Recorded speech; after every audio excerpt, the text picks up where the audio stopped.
వస్తా ఉంటా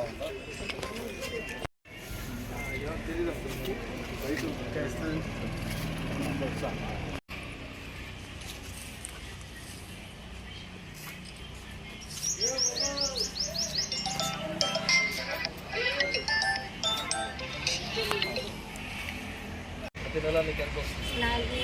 4,000 కరెక్టేనా?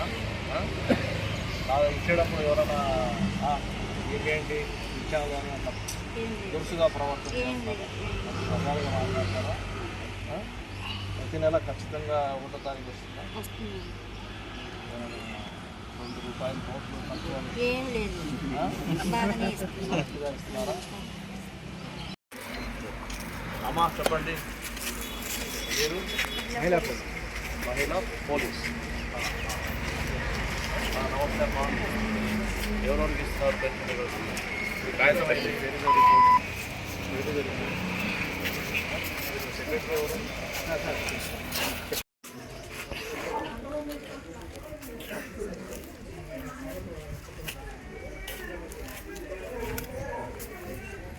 ఎంత రావాలమ్మా మీకు? 8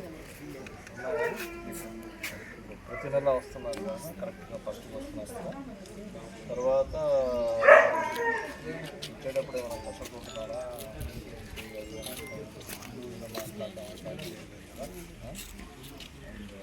అమౌంట్ కరెక్ట్గా వస్తుందా? నమస్కారం. మంచి ప్రభుత్వం వచ్చింది. మంచి ప్రభుత్వం వచ్చిన తర్వాత మనం మళ్ళీ ఎన్టీఆర్ భరోసా అని పెన్షన్ స్కీము మళ్ళీ మొదలుపెట్టాం. అయితే ఎన్టీఆర్ భరోసా కింద ఏదైతే పెన్షన్ మనం ఇస్తామో ఖచ్చితంగా ప్రతి నెల 1వ తారీఖున అధికారులే ఇంటికి వెళ్ళి మన ఇంటికి వచ్చి మన పెన్షన్ మనకి ఇస్తున్నారు. మీరందరూ చూస్తున్నారు. మనం వాళ్ళ వెనకాల తిరిగే అవసరం లేదు, వాళ్ళే ఇంటికి వచ్చి ఇస్తారు. ఒకవేళ ఆ 1వ తారీఖు ఆదివారం కానీ ఇంకొక సెలవు కానీ అయి ఉంటే ఒకరోజు ముందే మళ్ళీ అధికారులు మన ఇంటికి వచ్చి పెన్షన్ ఇస్తున్నారు. ఈరోజు డిసెంబర్ 31వ తారీఖు 2025. అయితే రేపు పెన్షన్ ఇవ్వాలి. కానీ ప్రభుత్వం ఏం డిసైడ్ చేసిందంటే 1వ తారీఖున అందరూ బిజీగా ఉంటారు, న్యూ ఇయర్ కాబట్టి ఈరోజే పెన్షన్ ఇచ్చేయాలి అని డిసైడ్ చేసింది. నేను ఇప్పుడు పెన్షన్ ఇవ్వడానికి పెడుతున్నాను. అయితే పెన్షన్లో ఎన్టీఆర్ భరోసా కింద ఇప్పటి వరకు 50,000 కోట్లకు పైగా పెన్షన్లు కోసం వ్యయం చేయడం జరిగింది. ఈ ఏడాదిలో 33,000 కోట్ల పంపిణీ ఆల్రెడీ జరిగింది. నెలకు 2,750 కోట్ల రూపాయలు పంపిణీ చేయడం జరుగుతుంది. సో ఏడాదిలో 33,000 కోట్ల రూపాయలు పెన్షన్కి పంపిణీ చేయడం జరిగింది ఈ సంవత్సరం. అదేవిధంగా ప్రతి నెల 2,750 కోట్ల రూపాయలు పంపిణీ చేయడం జరిగింది. ఇప్పుడు నేను బయలుదేరి పెన్షన్ ఇవ్వడానికి వెళ్ళి అక్కడ పెన్షన్ ఇస్తాను. మళ్ళీ అక్కడ స్పాట్ నుంచి మళ్ళీ మీతో మాట్లాడతాను.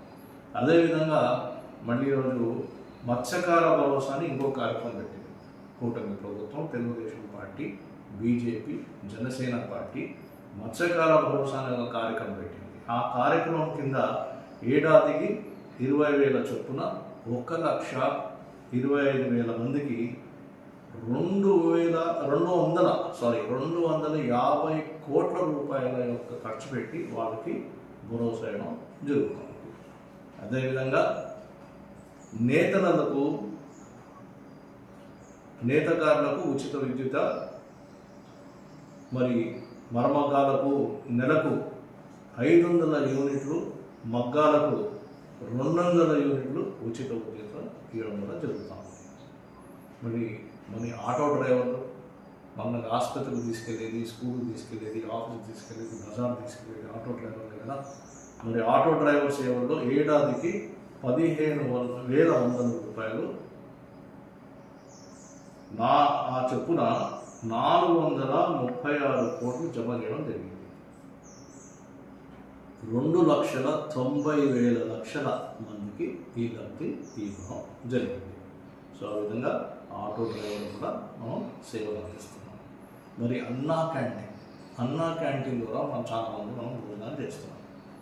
ఎక్కడెక్కడ ఉన్నాయి అన్నా క్యాంటీన్ అంటే 204 కేంద్రాలలో అన్నా క్యాంటీన్లు ఉన్నాయి. 204 కేంద్రాల్లో మనము మంచి ప్రభుత్వం వచ్చిన తర్వాత అన్నా క్యాంటీన్లు తెరవడం జరిగింది. ఇప్పటి వరకు 4 కోట్ల భోజనాలు పెట్టడం జరిగింది. 4 కోట్ల మందికి 4 కోట్ల భోజనాలు పెట్టడం జరిగింది. మరి గీత కార్మికుల పరిస్థితి ఏంటి? గీత కార్మికుల వరకు వచ్చేసరికి 10% మద్యం షాపులు కేటాయించడం జరిగింది.